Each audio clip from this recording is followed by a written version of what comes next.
ইহুদিদের বৈশিষ্ট্য কি?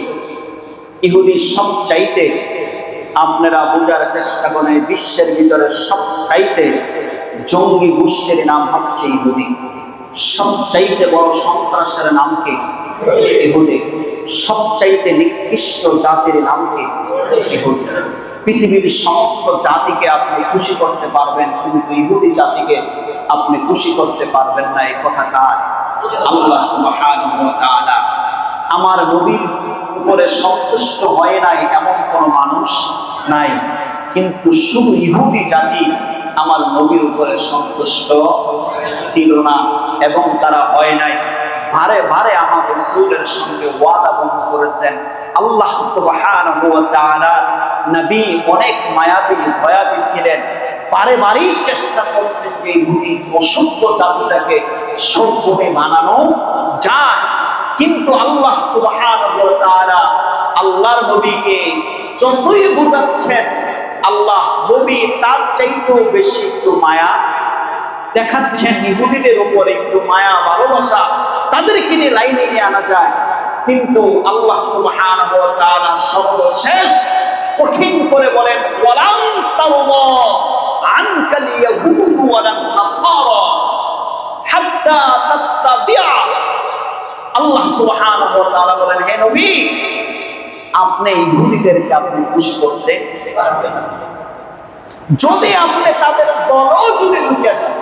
কুল ইন্না হুদাল্লাহি হুয়াল হুদা, আপনি তাদের দলও যদি ঢুকে যান, সম্ভব না। তারা খুশি কি হবে না? খুশি হবে। তারা কত বড় নিকৃষ্ট জাতি আমি আপনাকে কেমনে করে বুঝাবো? কোন একজন নবী তাদেরকে দাওয়াত দিচ্ছেন, দাওয়াত যে তোমরা কালিমা পড়ো, মুসলমান হও। ওনারা বলে আমরা আল্লাহকে দেইখা তারপরে কি করবো? কি করবো? আল্লাহকে দেইখা। এবার আমি আপনাদেরকে দুইটা জিনিস বলার চেষ্টা করি, আপনারা দুইটা জিনিসে আপনারা পার্থক্য করে যেটা আপনাদেরকে সহজ পাবে। কিছু কিছু মুসলমান আলেমদারি তারা আপনাকে ধোঁকা দেয়। ইহুদি আর কাফের কিন্তু এক না। কারা? ইহুদি আর কাফের তারা কি না? এক না। কাফের হচ্ছে যারা ডাইরেক্ট কি করে? শিরক করে, তারা বিভিন্ন পূজা করে, আল্লাহকে যারা মানে না তারা হচ্ছে কি? কাফের। আর ইহুদি জাতি হচ্ছে তারা আল্লাহকে মানবে, বাট তাদের মন মতো মানবে, কি তাদের মন মতো, কিন্তু 2,24,000 নবী এবং রাসূল একজন কেউ কি করবে না? মানবে না। যেমন আমি আপনাকে সহজে উদাহরণটা দিলে আপনি বুঝবেন। কোন মুসলমান বা কোন হিন্দু, কোন বৌদ্ধ, খ্রিস্টান, কাফের, মুশরিক কোনদিন মসজিদ আইসা দখল করতে চায় নাই ইবাদতের জন্য। কি বলেন? চাইছে? মসজিদ ভাঙ্গার জন্য তারা চেষ্টা করছে। কি করবে? মসজিদ তারা ভাঙ্গা ফেলবে, মুসলমানদেরকে বাঁচায়া রাখবে না, কিন্তু ইবাদত করার জন্য মসজিদ দখলে কি বলেন? নিশ্চয় কোনো ইতিহাসে যে না, আমরা এই মসজিদ আমাদের দরকার আছে না, ইবাদত করব। তো এই ইহুদিরা তারা আমাদের প্রথম কিবলা বাইতুল মুকাদ্দাস তারা দখল করতে চায়, ভাঙ্গার জন্য না ইবাদতের জন্য? নো, ইবাদতের জন্য। কিসের জন্য? আমার কথাটা মনে আপনারা বুঝতে পারেন।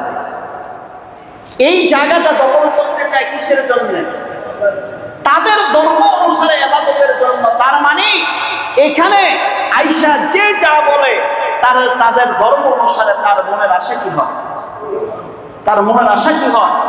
পূরণ হয়। তাহলে তারা এইটা দখল করতে চায় কি করার জন্য? ইবাদত। আর কাফের মুশরিক বেঈমানেরা মসজিদগুলো দখল করতে চায় ভেঙে চৌচির করে দেওয়ার জন্য। পার্থক্যটা বুঝছেন?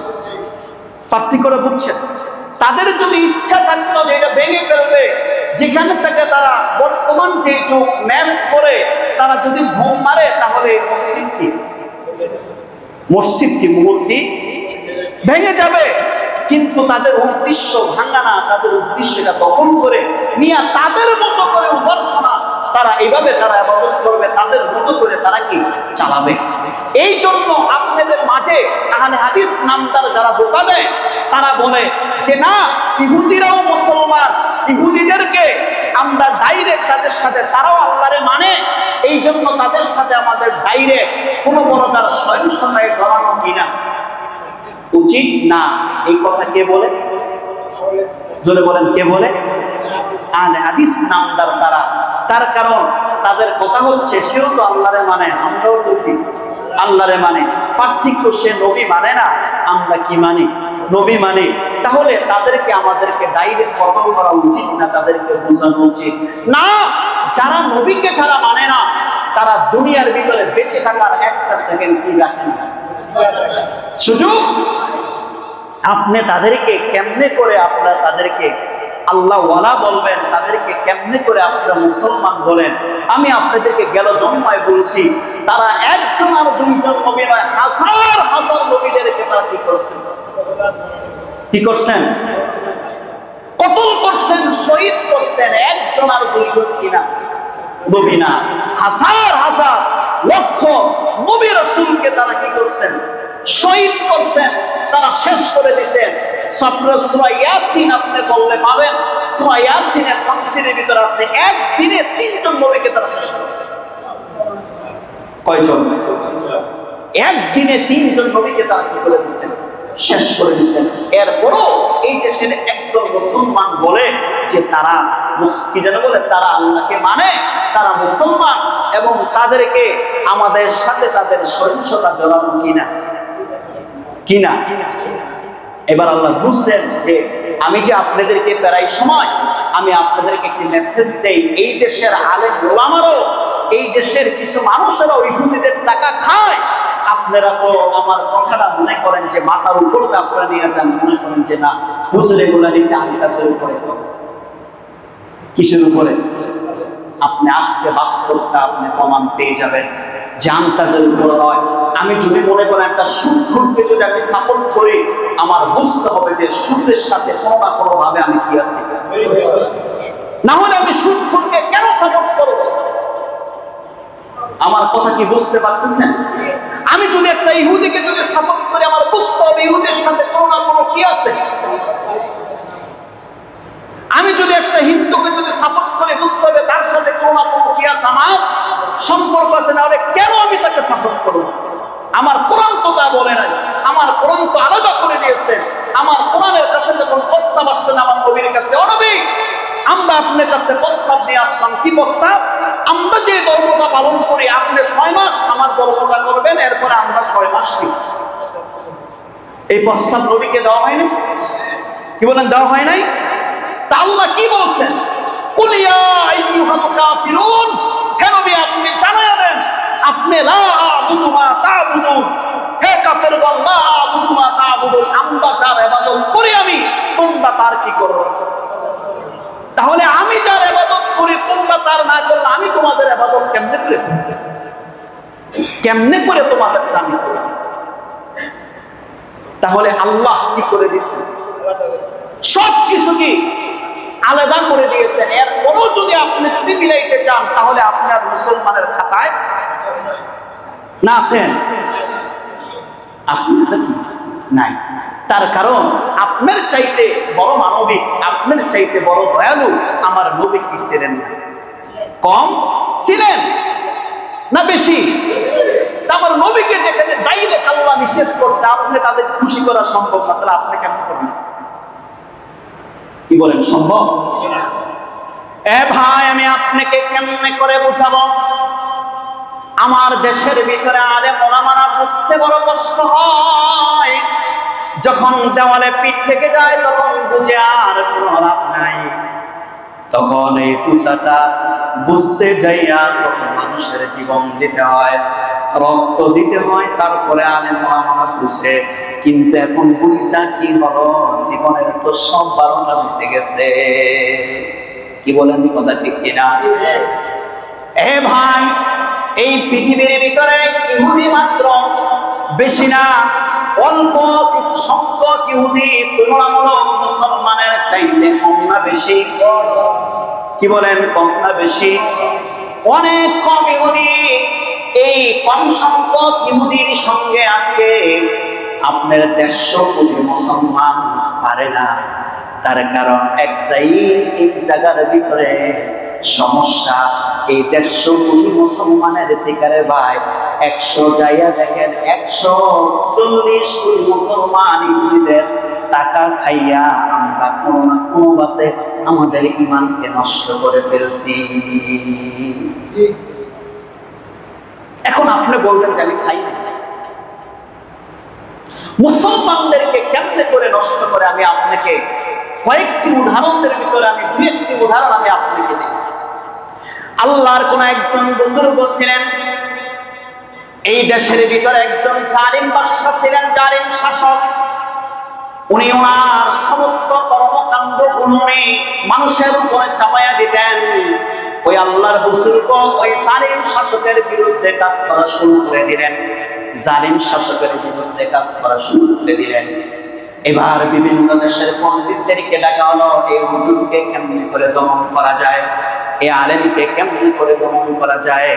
হয়তো মনের অনেকগুলো রাস্তা আছে, এর ভিতরে 1 নম্বরে আপনার এই হারাম পয়সা যদি আলেমদের কোনো না কোনো ভাবে যদি খাওয়াই দেওয়া যায়, তাহলে আলেমের সাথে আল্লাহর সাথে সম্পর্ক বিচ্ছিন্ন হয়ে যাবে। কার সাথে? কারণ আলেমে বাহাদুরি করে কারে দিয়া? রবকে দিয়া। রবের সাথে কি হয়ে যাবে সম্পর্ক? তো যখন নাকি রবের সঙ্গে সম্পর্ক বিচ্ছিন্ন হয়ে যাবে, রব আর তার কথা শুনবে না, তখন আপনি যত কিছুই বলবেন, রব থেকে কালেকশন বিচ্ছিন্ন হয়ে গেলে আপনি তাকে কাবু করতে পারবেন। এই 1 নম্বর কি সিস্টেম। 2 নম্বর সিস্টেম, আপনি সশরীরে যদি তার কাছে যান যুদ্ধ করেন, আপনি তার সঙ্গে যুদ্ধ করে পারবেন না। যত প্রকার পন্থা আছে সহজ পন্থা হল কি করা, তাকে কিছু কি করে দেওয়া, খাওয়াই দেওয়া। এবার এই জালিম বাদশা খাওয়ানোর চেষ্টা করলেন কেমনে করে? বহুত ভাবে চক্রান্ত করে একটি দাওয়াতের মজলিস আয়োজন করলেন। এই দেশের ভিতরে যত মানুষ আছে সমস্ত মানুষের দাওয়াত এই মজলিসে খেতে হবে। একজন কি না থাকে, বাদ না থাকে, একজন থাকতে পারবে না। পুলিশটাই যায় বাইরে বেরিয়ে কি করে নিয়ে আসে, দাওয়াতে তো আসে। তাহলে খাওয়াইয়া দিলে কি হবে? রবের সাথে সম্পর্ক। আল্লাহর ওলি দোয়া করে, ওই খাবার আমার মুখে যাওয়ার আগে যেন আমার দেহ থেকে যেন রূহটা আলাদা হয়ে যায়, আমার মুখের ভিতরে যেন না পাক খাবার যেন না ঢোকে, এর আগে আপনি আমাকে দয়া করে দুনিয়ার থেকে নিয়ে যান। আল্লাহর ওলি দোয়া করতেছে। আর আয়েশা যখন নাকি 2 মাস ওনাকে বলল নিয়ে যাওয়ার জন্য, রাস্তার মধ্যে আল্লাহর ওলিকে আল্লাহ দুনিয়ার থেকে কি করছেন? নিয়ে গেছেন। আমি আপনাকে বলতে চাইলাম, বুঝাইতে চাইলাম, রব থেকে কালেকশনের সর্বপ্রথম মাধ্যম কৌশলে কি অবলম্বন করলো? তারে কিছু কি দেওয়া, খাওয়ায়া। তাহলে এই ইহুদিদের পণ্য বাংলাদেশের ভিতরে আছে কি নাই জোরে বলেন? কি বলেন, আছে কি নাই? বিশ্বের ভিতরে ইহুদিদের পণ্য আছে কি নাই? যখন কোন মুসলমান ইহুদিদের পণ্যটা যখন খেলো আর মসজিদের ভিতরে চোখের পানি বানায়া গাছার মুসলমানের জন্য যখন নাকি দোয়া করে, আমার রব বলে কালেকশন বিচ্ছিন্ন হয়ে গেছে, যাত্রা খালি, যে তোরে খাওয়াইলো না পাক, তুই দোয়া তো আমি রবের কাছে আসবে না, দোয়া তো তার দিকে যাবে। এই জন্য বলছি 140 কোটি মুসলমানের ভিতরে হারাম ঢুকে গেছে, ইহুদিদের খাওয়ান ঢুকে গেছে, ইহুদিদের টাকায় তারা চলে, ইহুদিদের পণ্যে তারা চলে। তাহলে এই মুসলমানগুলো কেমনে করে ইহুদিদের বিরুদ্ধে তারা দাঁড়াইবে? কেমনে করে দাঁড়াইবে?